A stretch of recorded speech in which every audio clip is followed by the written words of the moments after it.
नमस्कार, बहुत स्वागत है आप सभी का राष्ट्र टीवी पर। मैं हूं आपके साथ पूजा शर्मा। राजनीति के गलियारों में चर्चाएं बहुत होती हैं। दावों और वादों के शोर में अक्सर असली हकीकत छिप जाती है, लेकिन जब राजनीति की बिसात पर शय और मात का खेल शुरू होता है तो हवा का रुख जमीन के नेता नहीं बल्कि आसमान में बैठे ग्रह नक्षत्र तय करते हैं। साल 2027 उत्तर प्रदेश का वो महासंग्राम जिसकी गूंज दिल्ली के सिंहासन तक सुनाई देगी। सवाल बड़ा है कि क्या बुलडोजर बाबा यानी योगी आदित्यनाथ फिर से उत्तर प्रदेश के मुख्यमंत्री की कुर्सी पर बैठेंगे या फिर इस बार लखनऊ के सिंहासन पर विपक्ष की साइकिल दौड़ेगी। आम जनता कयास लगा रही है, लेकिन आज हम खोलेंगे सीएम योगी आदित्यनाथ की कुंडली का वो पन्ना जिसे देखकर बड़े बड़े राजनीतिक पंडित भी हैरान हैं। क्या योगी जी की कुंडली में चल रहा अष्टम शनि का कोप उनकी गद्दी छीन लेगा? क्या शुक्र की महादशा उन्हें इतिहास का सबसे शक्तिशाली नेता बनाएगी? और सबसे बड़ा सस्पेंस, क्या साल 2027 की बाधा पार करके योगी आदित्यनाथ साल 2029 में देश के अगले प्रधानमंत्री बनने जा रहे हैं? इन तमाम सवालों पर आज हम जवाब जानेंगे और जवाब देने के लिए हमारे साथ जुड़ चुके हैं जाने माने ज्योतिषाचार्य आचार्य शिव पूजन दीक्षित जी, जो बताएंगे क्या कहती है सीएम योगी आदित्यनाथ की ग्रह दशा। आचार्य जी, बहुत स्वागत है आपका राष्ट्र टीवी पर। जी नमस्कार। आचार्य जी, जैसा कि हम जानते हैं कि साल 2027 में यूपी में चुनाव होने वाले हैं। ये वो राज्य जिसे दिल्ली की राजनीति की चाबी भी कहा जाता है और जो सबसे बड़ा चेहरा बीजेपी का यूपी में सीएम योगी आदित्यनाथ, जिसके चेहरे पर बीजेपी चुनाव लड़ती है। तो क्या कहती है उनकी कुंडली? क्या उनका ग्रह नक्षत्र इस बार होने वाले विधानसभा चुनाव में समय के अनुकूल है? माननीय योगी आदित्यनाथ जी की कुंडली में जो इस समय महादशा चल रही है वो शुक्र की महादशा चल रही है और शुक्र की महादशा में शुक्र का ही अंतर है। और जब शुक्र का अंतर है, यद्यपि शुक्र जो बैठा है वो अच्छी जगह पर नहीं बैठा है, एकादश भाव में बैठा है जी। लेकिन एकादश भाव में बैठा है और कर्मेश होकर के एकादश भाव में बैठा है, तो कर्मेश होकर के कर्म के क्षेत्र में संघर्ष तो ज्यादा करना पड़ेगा। लेकिन माननीय योगी आदित्यनाथ जी के जो खष्टम हाउस में राहु बैठा हुआ है, ये शत्रुहंता योग बना रहा है। तो अगर आज की कुंडली का हम पूरी तरीके से सन 2027 का जो है निष्कर्ष निकालते हैं, तो उस निष्कर्ष में मेन ये चीज आ रही है। देखिए, इनका राहु जो बैठा हुआ है वो पंचम हाउस में बैठा है और वो शनि के घर में बैठा हुआ है। शनि के घर में जब बैठा हुआ है तो इस स्थिति में शुक्र की महादशा है और शुक्र का अंतर, शुक्र यहाँ से इनका कर्मेश है। जब शुक्र कर्मेश है तो शुक्र कभी बुरा किसी का करता नहीं है। तो हाँ, इतना जरूर है कि संघर्ष जरूर कराएगा क्योंकि कर्मेश है। अब तक केतु की महादशा में महाराज जी बराबर सीएम बनते चले आए हैं, अब शुक्र का आया है, लेकिन जो राहु बैठा हुआ है खष्टम हाउस में, ये शत्रुहंता योग बना रहा है। तो पूर्ण रूपेण जो है ये कुंडली अस्वस्थ करती है कि माननीय योगी आदित्यनाथ जी उच्च पदस्थ जरूर होंगे।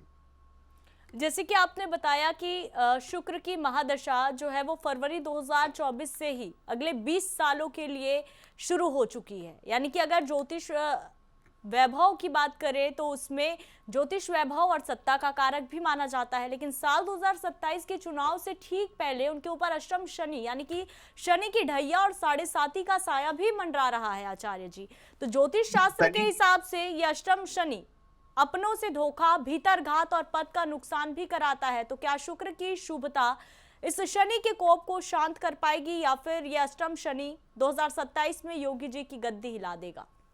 देखिए, छुपे हुए शत्रु तो हो सकते हैं। शनि की ढैया, शनि की 7.5 जो है ये कुछ नहीं बिगाड़ नहीं पाएगी क्योंकि शनि के घर में ही राहु बैठा हुआ है। यहाँ पर स्थान परिवर्तन, शनि के घर में जब राहु जाकर के बैठ गया तो ये शनि का फल देने लगा। और शनि जो बैठा हुआ है अपने पिता के घर में कर्म, अपने पिता के साथ में कर्म क्षेत्र में बैठा हुआ है, ये पितृदोष तो जरूर बना रहा है। तो पितृदोष बना रहा है, बाबा जी इतना पूजा पाठ करते तो पितृदोष की शांति तो अपने आप होती रहती है। इतना गौओं की सेवा कर रहे हैं तो पितृदोष की शांति अपने आप होती रहती है। और बाबा जी अपना तो नित्य स्वाध्याय करते रहते हैं तो पितृदोष को तो छोड़िए। लेकिन जो सबसे बड़ी बात है, शनि के घर में राहु बैठा हुआ है। छुपे शत्रु तो बाबा जी के बहुत हैं, और शत्रुओं से तो इनकी कुंडली परिपूर्ण भरी हुई है। जब से इन्होंने शुद्ध संभाली होगी, तब से इनके शत्रु आगे पीछे जरूर घूमते रहते रहते हैं। हम्म। लेकिन शत्रु इनका बिगाड़ कुछ नहीं पाते हैं, क्योंकि शत्रुहंता योग राहु बना रहा है। हम्म। और शुक्र जो है, शुक्र यहाँ पर बैठ करके देखिए, एकादश भाव में जो शुक्र बैठा हुआ है, शुक्र कहाँ का स्वामी है? कर्म क्षेत्र का स्वामी है। कर्म क्षेत्र का स्वामी है, तो अगर सीएम पद की कुर्सी जाती है तो इनको और उच्च पद शुक्र दिलाएगा। लेकिन मेरा मानना है कि सीएम पद की कुर्सी इनसे कोई विरोधी पार्टी नहीं छीन पाएगी। पार्टी का भले ही इनसे कोई कुर्सी छीन ले, सरकार भाजपा की ही बनेगी। चर्चाएं गर्म अक्सर रहती हैं और हमने भी सुना है कि योगी आदित्यनाथ का केंद्रीय नेतृत्व से कुछ वैचारिक मतभेद भी है, जिस पर हम अभी चर्चा भी कर रहे थे। और पिछले कुछ समय से ये देखने को भी मिला, कहीं ना कहीं ये राहु केतु को लेकर जो मतभेद पैदा हो रहे हैं ये भी देखने को मिला। लेकिन ज्योतिषी दुनिया की अगर बात करें तो कुछ भविष्यवाणियां ऐसी भी हैं कि वे 2027 के आसपास राजनीति छोड़ सकते हैं और दोबारा अपने मठ लौट सकते हैं, क्योंकि वो पहले भी मठाधीश रह चुके हैं। तो योगी जी की कुंडली में केतु का द्वादश भाव में होना वैराग्य जताता है। तो क्या ग्रह सचमुच उनके मन में दोबारा पूर्ण वैराग्य का योग बना रहे हैं, या ये सिर्फ विरोधियों का फैलाया हुआ भ्रम है? लेकिन ये मत भूलिए, केतु द्वादश राशि में बैठ करके राजयोग बना रहा है, वैराग्य के साथ में राजयोग बना रहा है। केतु यहाँ पर बैठ करके इनको राजा तो बनाया ही बनाया, केतु ने ही अपनी महादशा में इनको सीएम बनाया। कौन कहता था चुनाव से पहले कि महाराज जी जो है सीएम बनेंगे? केतु की महादशा, केतु ने इनको बहुत कुछ दिया। राहु इनका शत्रुहंता योग बनाता है। शत्रु बनते तो जरूर है, लेकिन जिस तरीके से बनते हैं, पीछे लाइन बनती जाती है और अपने आप मिटती जाती है। कोई इनका स्थायी शत्रु नहीं रहेगा। जो भी शत्रु रहेंगे, शत्रु इनका ज्यादा नुकसान नहीं कर पाएंगे, वो अपना ही नुकसान करेंगे। जितने भी शत्रु इनके जीवन काल में होंगे, उन्होंने अपना नुकसान किया होगा, ना कि बाबा जी का नुकसान किया होगा। क्योंकि राहु बैठ करके शत्रुहंता योग बना रहा है। इनकी कुंडली दो ग्रहों पर पूर्ण रूपेण टिकी है, एक द्वादश भाव पर और एक खष्टम भाव पर। खष्टम भाव जो है शत्रु नाशक ग्रह है वहां, और वहां पर शनि के घर में जो है जाकर के राहु बैठ गया। राहुर बाहुबलम करोतु सततम, राहु जो है बाहुबल प्रदान करता है। और बाबा जी मठ को लौटने वाले नहीं है। बाबा जी और जो है ताकतवर होकर के उभरेंगे, बड़ी ताकत को लेकर के उभरेंगे। इनके हाथों से जो है देश का नेतृत्व लिखा हुआ है कि ये देश का नेतृत्व करेंगे। अभी तो प्रदेश का कर रहे हैं, लेकिन आगे चल करके इनको देश का भी नेतृत्व करने के लिए तैयार रहना चाहिए। क्योंकि मंगल जो है, मंगल यहाँ पर क्या है? मंगल चतुर्थ भाव का स्वामी है। और मंगल जब चतुर्थ भाव का स्वामी है, मंगल बहुत शुभ ग्रह इनकी कुंडली का है। और मंगल बैठा जाकर के है एकादश भाव में। और जब शुभ ग्रह एकादश भाव में जाकर के बैठा है, तो वो इनको वापस मठ नहीं भेज रहा है, बल्कि इनका जो है उत्तरोत्तर इनके जीवन काल में वृद्धि कर रहा है। यानी कि जो इस बात को लेकर हमेशा चर्चा रही है कि ये प्रधानमंत्री बन सकते हैं, तो कहीं ना कहीं ये योग जरूर दर्शा रहा है। लेकिन यहाँ पर आचार्य जी ध्यान देने वाली बात यह है कि जो इनका विपक्ष है वो भी बेहद ज्यादा मजबूत है। अखिलेश यादव की कुंडली में मजबूत राजयोग सक्रिय नजर आते हैं, लेकिन साथ ही साल 2027 के आसपास उनके लिए भी शनि की 7.5 का प्रभाव शुरू हो रहा है। तो जब आप दोनों प्रमुख नेताओं की कुंडलियों का आमने सामने रखकर विश्लेषण करते हैं, तो आप क्या पाते हैं? गोचरीय बल और महादशा के लिहाज से साल 2027 में पड़ला ज्योतिषीय रूप से किसके पक्ष में ज्यादा भारी नजर आ रहा है? बाबा जी के पक्ष में ज्यादा भारी जा रहा है, क्योंकि मैं पंचांग के हिसाब से बता देता हूं। पंचांग में सीधे स्पष्ट लिखा हुआ है कि जब राहु जो है कहीं पर स्थिति को राहु शत्रुहंता योग बनाता है। बाबा जी की कुंडली में सबसे विकट जो शत्रुहंता योग बना हुआ है, उसमें इस स्थिति को दर्शाता है कि यह कुंडली जो है पूर्ण रूपेण शत्रुओं पर भारी पड़ेगी। अखिलेश यादव सरकार नहीं बना रहे हैं, ये मैं आज लिख करके दे दूं। भाजपा की ही सरकार बन रही है, और भाजपा की सरकार बनते आप देखेंगे, तब आप कहेंगे। क्योंकि अभी लगभग 1 साल है चुनाव में, और जो मैं कह रहा हूं ये भविष्यवाणी आगे चल करके जब सिद्ध होगी, तब आप कहेंगे कि हाँ 6 महीना पहले जो है, 1 साल पहले जो है भविष्यवाणी किसी ज्योतिषाचार्य ने की थी और उसका परिणाम ये मिला। भाजपा बाबा जी हारने वाले नहीं। हाँ, यद्यपि ये जरूर है कि बाबा जी चुनाव बाबा जी के कंधे पर लड़कर के जीता जाए और उसके बाद में सीएम की सत्ता जो है अपने धोखा दे सकते हैं, लेकिन पराये धोखा नहीं दे सकते हैं बाबा जी की कुंडली के हिसाब से। चलिए, तो सीएम योगी के प्रशंसकों की भी बात करते हैं। इनकी संख्या कम नहीं है। अक्सर जो राजनीति को जानने वाले हैं या जो उनके प्रशंसक हैं आचार्य जी, वो कहते हैं कि सीएम योगी आदित्यनाथ ही नरेंद्र मोदी के बाद देश के अगले प्रधानमंत्री पद के लिए सबसे बड़े दावेदार हैं। साल 2029 में लोकसभा चुनाव होना है, तो इस समय योगी जी की कुंडली में जेमिनी चर दशा के अनुसार वृश्चिक का काल और साम्राज्य राजयोग सक्रिय हो रहा है। तो क्या ग्रहों की चाल सचमुच उन्हें दिल्ली के लाल किले पर तिरंगा फहराने की ओर ले जा रही है, या क्या देश के अगले प्रधान सेवक की कुर्सी पर एक भगवाधारी सन्यासी का बैठना तय है? देखिए, बाबा जी का जो है दिल्ली की कुर्सी पे पहुंचना लगभग तय माना जाता है, क्योंकि चंद्रमा जो है, सॉरी, मंगल जो है इनका चतुर्थेश और नवमेश है। वो या तो बहुत बड़ी सेना नायक बनाता, देश का रक्षा मंत्री बनाता है, या फिर प्रधानमंत्री की कुर्सी तक, राष्ट्रपति की कुर्सी तक ले जाने में मंगल सक्षम रहता है। और बाबा जी की कुंडली में जो है मंगल जो है सबसे, अगर कोई अच्छा ग्रह है तो वो मंगल मंगल काफी शुभ कारक। और दूसरी बात है, कुंडली का जो है सबसे ग्रह जो अच्छा माना जाता है वो सूर्य के ऊपर टिकी हुई। हम सूर्य सिद्धांत से कुंडली को देखते हैं, और सूर्य जो है बाबा जी का लग्नाधिपति है। जहां पर सूर्य लग्नाधिपति है और सूर्य शनि की युति होकर के जो है कर्म क्षेत्र में बैठा है, और कर्मेश जो जाकर के लाभ, मतलब जो है आय, एकादश भाव में, आय भाव में जाकर के बैठा है, तो बाबा जी का जो है उत्तरोत्तर वृद्धि होगी, ना कि बाबा जी नीचे बढ़ेंगे। बाबा जी को नीचे नहीं बढ़ना है। अब तो इनका जो है पूर्ण रूपेण राजयोग चालू हुआ है।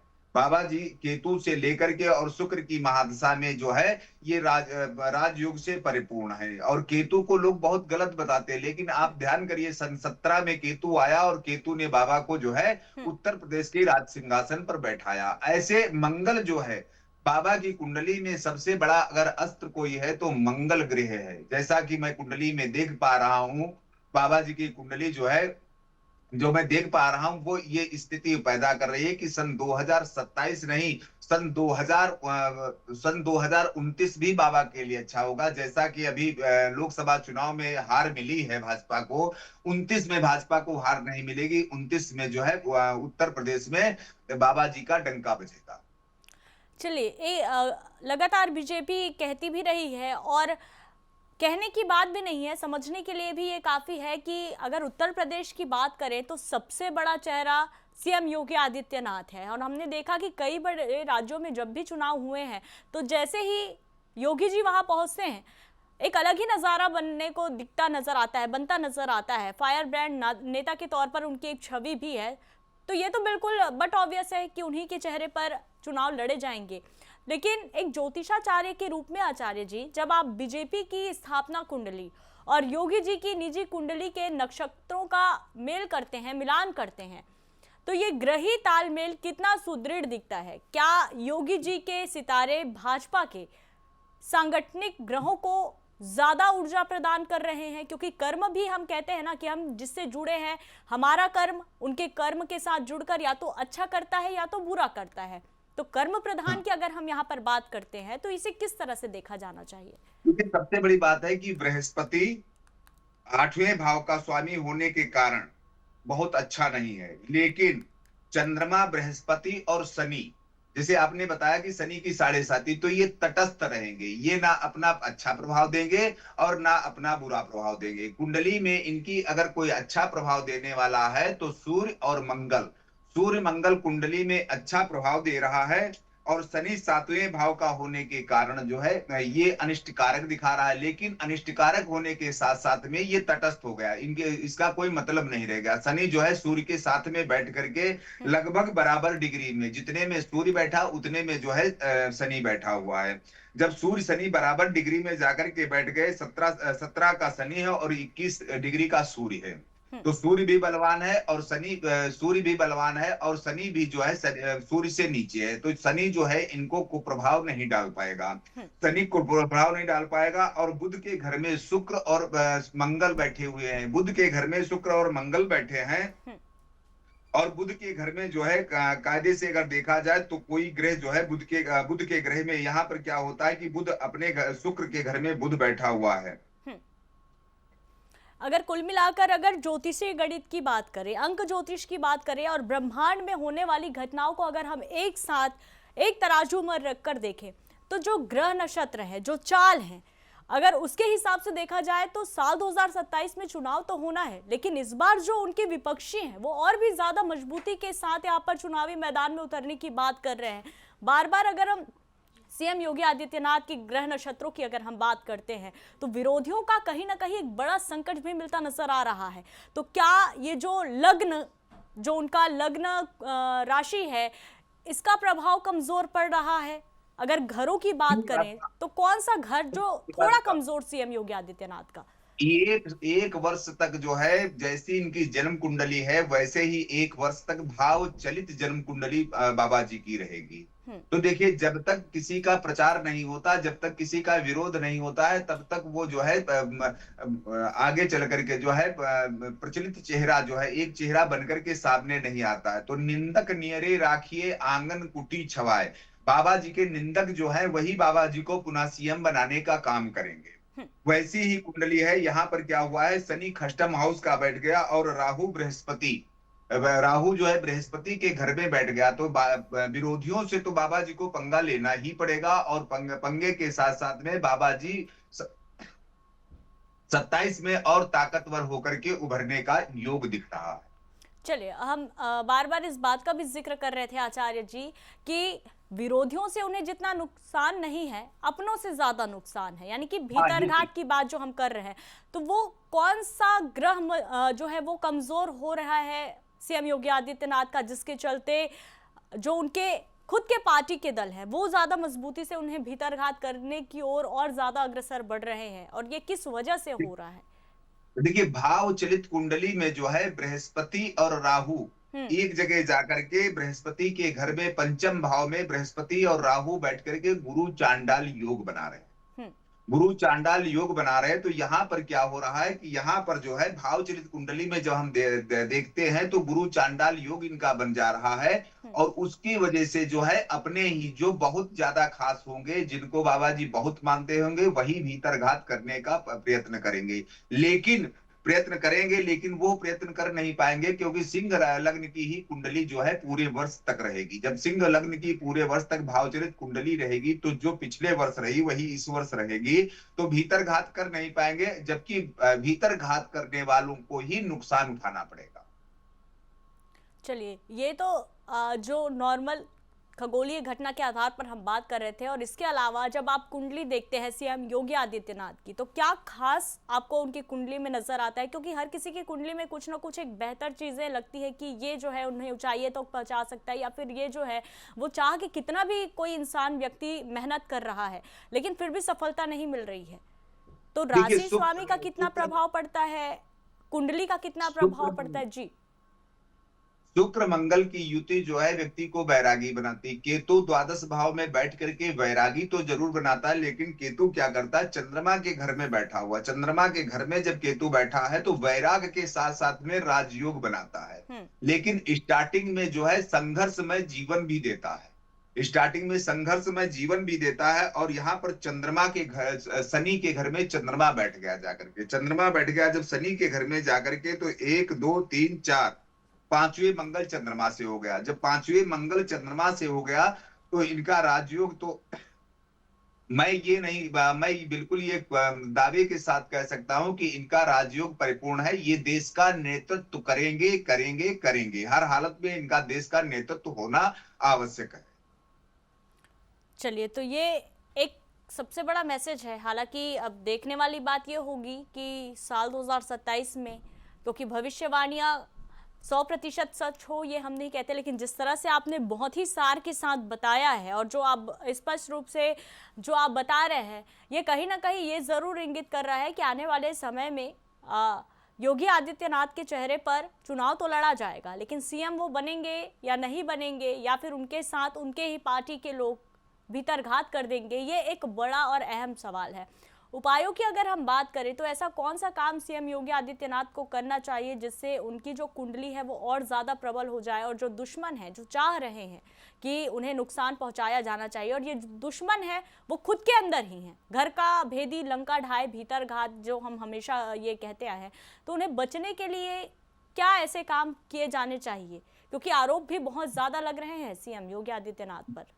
बाबा जी को चाहिए कि गुरु चांडाल योग की शांति कराते रहे, क्योंकि जो इनका भाव चलित, लग्न चलित और वर्ष कुंडली में जो गुरु चांडाल योग बन रहा है, ये थोड़ा सा दिक्कत क्रिएट कर रहा है। तो गुरु का जब वैदिक और बृहस्पति का वैदिक मंत्र का अगर ये जप कराते रहते हैं, बाबा जी के पास पंडितों विद्वानों की तो कोई कमी है नहीं। अगर गुरु चांडाल योग की शांति कराते रहते तो जो भीतर घाती इनके अपने हैं, ये अपने आप परास्त हो जाएंगे और हर हालत में जो है वे अपने शत्रुओं को जो है नीचा दिखाने में कामयाब है।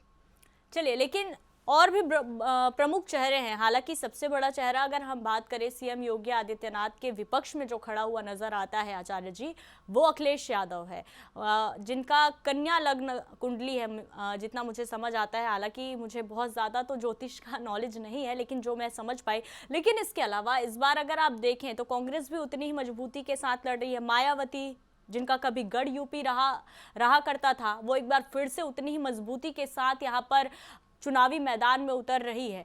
तो इनका कितना ज्यादा असर पड़ता नजर आएगा अगर चेहरा पर्टिकुलर बात करें? मैंने सभी राजनेताओं के जो प्रमुख राजनेता है उनकी कुंडली को जो है देखा है, लेकिन बाबा जी की कुंडली उत्तर बहुत ज्यादा जो है सबके ऊपर प्रभावी हो रही है। बाबा जी की कुंडली प्रभावी हो रही, ये नहीं कि बाबा जी की सरकार है तो बाबा जी के हित में मैं बात कर रहा हूँ, लेकिन अपने से बाबा जी अगर होशियार रहते तो बाबा जी को जो है कुर्सी से कोई हटा नहीं पाएगा। ये अगर भीतर घात से बच गए तो कुंडली से कोई इनको जो है मतलब जो है मुख्यमंत्री सीट से नहीं हटा पाएगा। मुख्यमंत्री से हटेंगे तो केंद्र की उच्च पदवी पर ये जाएंगे। ये ऐसा योग बन रहा है, लेकिन अपनों से जो है नुकसान इनको उठाना पड़ सकता है। इसलिए गुरु चांडाल योग की शांति बाबा जी को करानी चाहिए। चलिए, सिर्फ बहुत यही योग जी आचार्य जी आप कुछ कह रहे सिर्फ यही एक योग ऐसा है जो बाबा जी को नुकसान पहुंचा रहा है। अन्य सभी ग्रह बाबा जी के पक्ष में है। चाहे मायावती जी की कुंडली मैंने देखी, उनकी कुंडली में भी ऐसा योग नहीं आ रहा जो 2027 में वो सत्ता संभाल सके। ना तो अखिलेश यादव, क्योंकि अखिलेश यादव की कन्या लग्न की कुंडली है, जो कि कन्या लग्न का स्वामी बुध है, और बुध की जगह पर सूर्य की कुंडली, सूर्य लग्न की कुंडली जो है बाबा जी की है।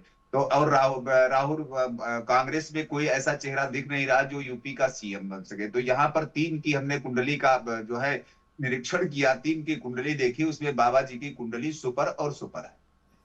चलिए, बहुत धन्यवाद आचार्य जी। बहुत ही गहनता के साथ आपने सीएम योगी आदित्यनाथ की कुंडली का जो सार निकाल कर दिया है और जो जानकारी सटीक तरीके से आपने पहुंचाई है, कि वाकई देखने वाली बात हालांकि होगी कि आने वाले 2027 में क्या होता है, लेकिन फिलहाल तमाम जानकारी आपने जो दर्शकों तक पहुंचाई है और जो भविष्यवाणी आपने की है, उसके लिए आपका बहुत धन्यवाद। तो इस बार हमने बात की बुलडोजर बाबा की कुंडली की, उनके ग्रह नक्षत्र की। सीएम योगी आदित्यनाथ क्या आने वाले 2027 में एक बार फिर से राज्य की सत्ता का सुख भोग पाएंगे, या फिर आने वाले 2029 में होने वाले आम चुनाव में सीधा केंद्र का नेतृत्व करेंगे? क्योंकि चर्चाएं बहुत ज्यादा है, लेकिन जो उनकी ग्रह दशा कह रही है, जो उनकी कुंडली में राजयोग कह रहे हैं, वो साफ तौर पर चीख चीख कर इसी बात पर इशारा कर रहे हैं कि उनके जो ग्रह नक्षत्र है वो कहीं ना कहीं केंद्रीय नेतृत्व में उन्हें ले जाने के लिए एक बहुत ही मजबूत पक्ष साबित हो रहे हैं। तो आज के लिए इतना ही। फिर से अगले अंक में एक ऐसे ही जाने माने चर्चित चेहरे का लेखा जोखा कुंडली का लेकर हम आपके सामने हाजिर होंगे। तब तक के लिए बने रहिए राष्ट्र टीवी के साथ। नमस्कार।